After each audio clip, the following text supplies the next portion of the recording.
How's it going, guys? I'm Julian Bradley. In this video I'm going to break down my solo which I wrote to my jazz piano variation of Happy Birthday.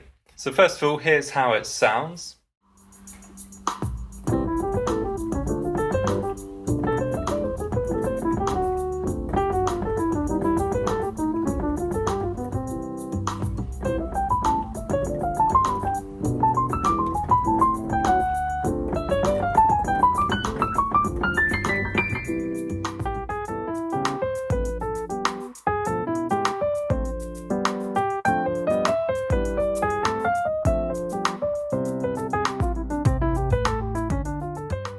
Pretty basic chord voicings in the left hand. I'm pretty much just playing exactly what the chord symbol says. I'm not playing sophisticated chord voicings or anything. I'm playing exactly what the chord symbol says, and that's kind of typical of the early jazz styles.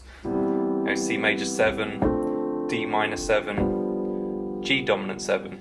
And the only thing I'm doing is playing some of these voicings in inversion just to help with my hand movement, because I don't want to be jumping all around. I want to minimize my hand movement.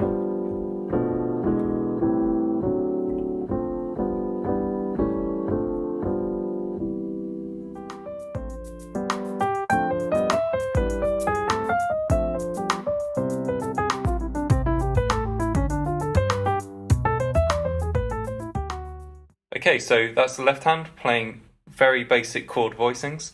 Now in the right hand, sounds like I'm playing a lot of notes, and it sounds kind of complicated.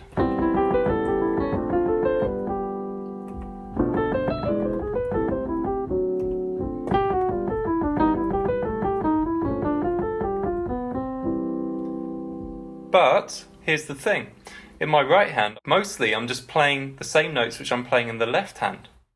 I'm pretty much just arpeggiating the chord symbol and playing the chord symbol one note at a time. So the first chord we have a C major 7. In my solo I'm playing the 4 notes of C major 7. Then when the chord changes to A dominant 7, played in inversion here, I just play the 4 notes of A dominant 7. I play them descending, so C major 7, A dominant 7. Next up we have D minor 7. Guess what I'm going to play? Then we have a G dominant 7 played in inversion. I just play B and a G and I give it a rest, because you want your improvisation to have a breathing space.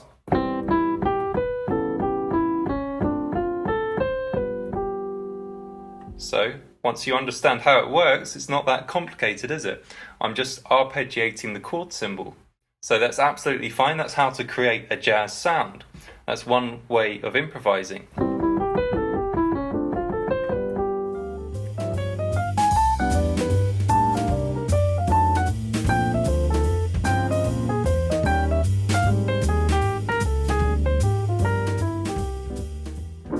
Next up we have B diminished. This is predominantly arpeggiation, because here we have an E dominant 7. I'm using mostly chordal tones. I've got a D, I've got a G sharp and a B. The only note which I use which isn't a chordal tone is C. Next up we have an A minor 7 chord. So I make a melody from these 4 chordal tones. Then we have a D dominant 7 chord. So I adjust my melody to play an F sharp chordal tone.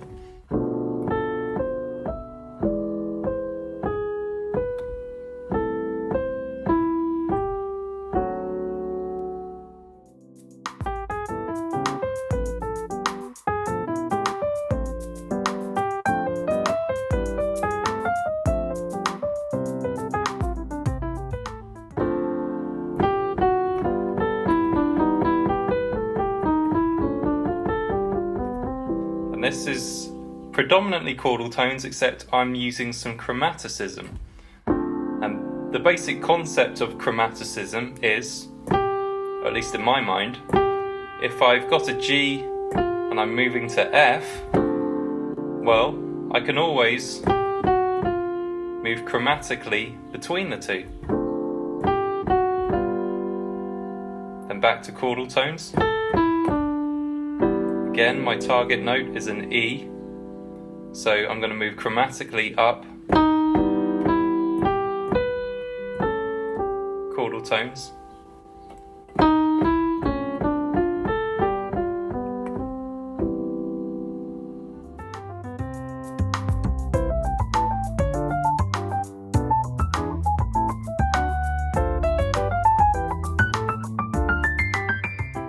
So on the second round of solos, I start off playing the same exact thing again, and the only difference is I put it up an octave.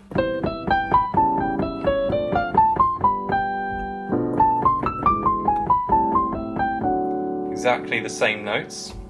But then when I get to this final 4 measures, I change things up.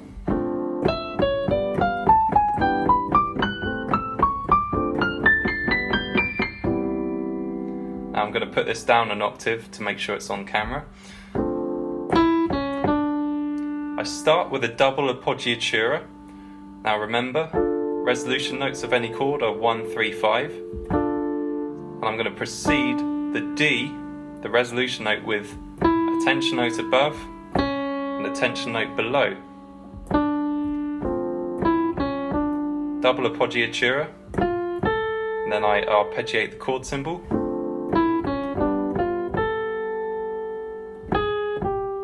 Bit of chromaticism to make it to G, which is a chordal tone of E minor, the new chord.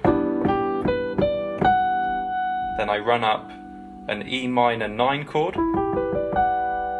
just arpeggiating the chord symbol, but in this case I'm going higher than the 7th, going up to the 9th, which is fine. A dominant 7. Arpeggiating the chord symbol, getting to my target note, which is a chordal tone of D minor 7, which we now have. Then I end by arpeggiating the chord symbol, so we have a 2, 5, 1, D minor 7, G dominant 7, playing chordal tones, ending on C major.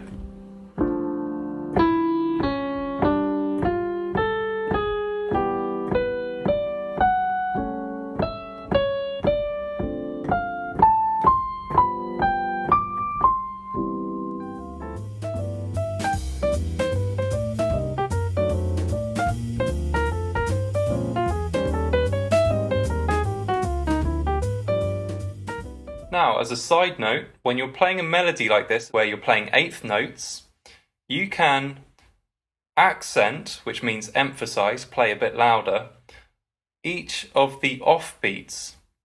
So basically you have the on beats, which are beat 1, 2, 3, and 4.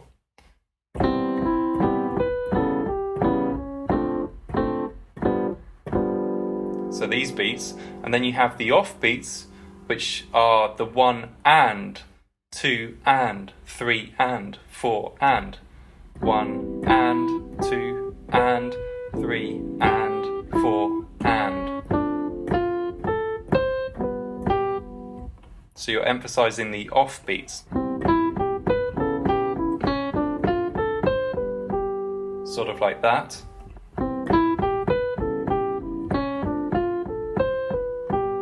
Now obviously this is something that you would probably practice slowly, and something which would eventually become natural after a lot of slow practice.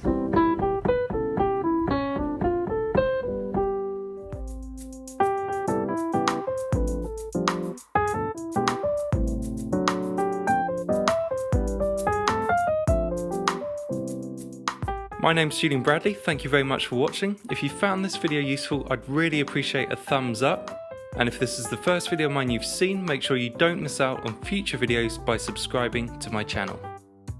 And you can download the sheet music for my happy birthday arrangement at jazzherobooks.com. The original arrangement is intermediate to advanced level, but I also include a simplified arrangement which is suitable for intermediates. And I recommend at least 6 years piano playing experience. Thanks for watching, and I'll see you again next time.